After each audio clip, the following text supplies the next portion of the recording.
Ja, na področju primarnega zdravstva vidim največje težave v tem, da nam manjka skoraj polovico družinskih zdravnikov glede na povprečje v Evropski uniji.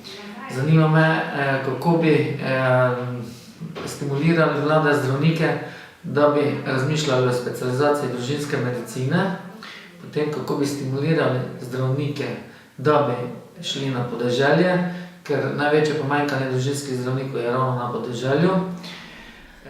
Zavedamo se problematike pomanjkanja družinskih zdravnikov, predvsem na periferiji. In to država lahko naredi z dobrim stimulativnim ukrepom, s tem, da se ta mesta honorirajo z nekim dodatkom za delo v bolj odročnih in bolj zahtevnih krajih.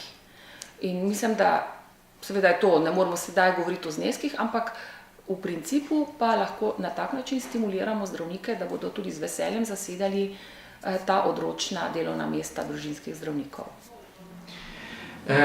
Potem me zanima tudi, na kakšen način bi si prizadevali za avtonomijo zdravniškega poklica. Temelj dobre družinske medicine namreč avtonomijo poklica zdravnika. Te avtonomije sedaj nimamo. Še nekaj, v zadnjem letu je bil sprejet zakon o zdravstveni dejavnosti, novela zakona o zdravstveni dejavnosti, ki pravzaprav to avtonomijo popolnoma ukinja. Zato me zanima, na kakšen način bi spremenili tole zakonodajo, ki pravzaprav sedaj zdravnike zaslužni. Tudi tiste, še posebej tiste, ki so zaposleni v javnih zavodih.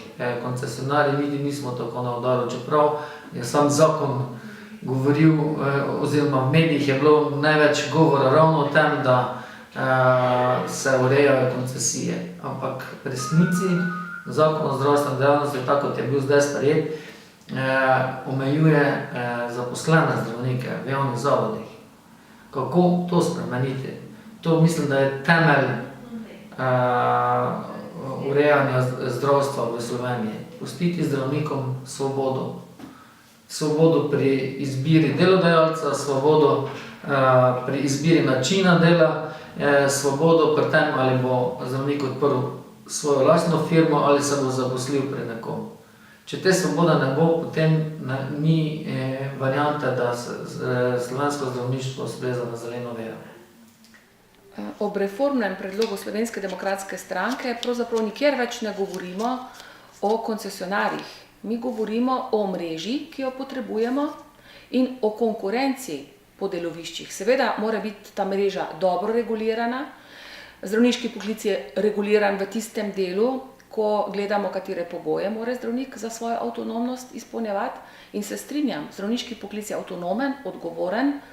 Pravno in strokovno je vsak zdravnik odgovoren z opravljenim specialističnim izpitom. In od tam naprej menimo, da je to odgovoren in svoboden poklic in bomo ustvarili pogoje, da bo se ta svoboda zdravniškega poklica lahko polno razvila.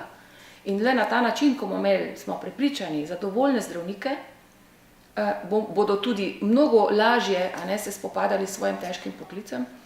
In mislim, da je to dobra popotnica za, bom rekla, en segment reforme slovenskega zdravstva. Mi ne govorimo nikjer več o koncesijah, temveč o licenciranih izvajalcih in o mreži.